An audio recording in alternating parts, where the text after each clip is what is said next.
Um tema que é muito importante para concursos públicos, que é sobre classificação dos cargos públicos. Quais são os tipos de cargos que são mencionados na nossa Constituição?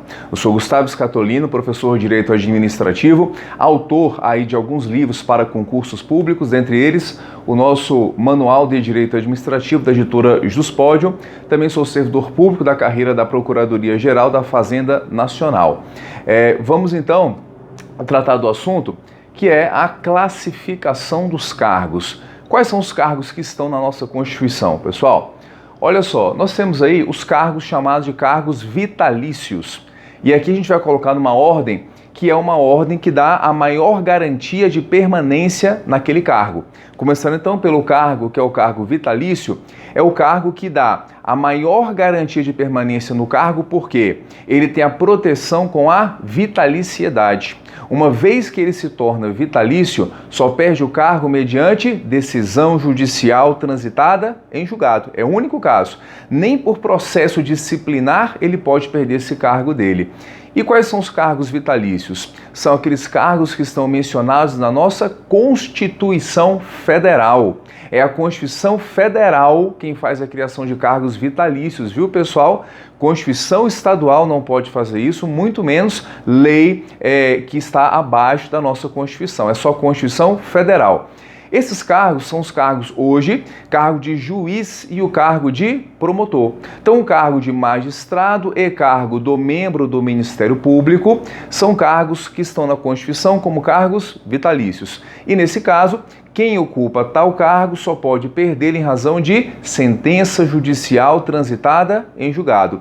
Em nível de processo disciplinar, eles podem ter como sanção a aposentadoria, no caso compulsória, e podem ter também, no caso, a remoção para outra localidade diversa na qual estava lotado.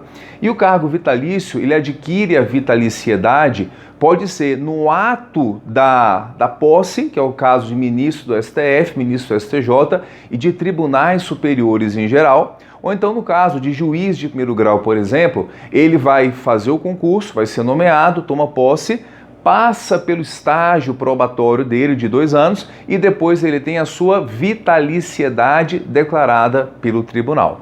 O segundo caso aqui são os cargos efetivos. Eles têm uma certa garantia de permanência no cargo também, mas não é pela vitaliciedade, é pela chamada estabilidade. E o cargo efetivo é o cargo do concursado. É o seu cargo. É aquele cargo que a pessoa fez concurso público e depois de 3 anos de efetivo exercício se torna estável naquele cargo ali e só perderá o cargo nas situações do artigo 41 da nossa Constituição Federal e a gente vai colocar isso em outro vídeo para você, quais são as situações. Fechado?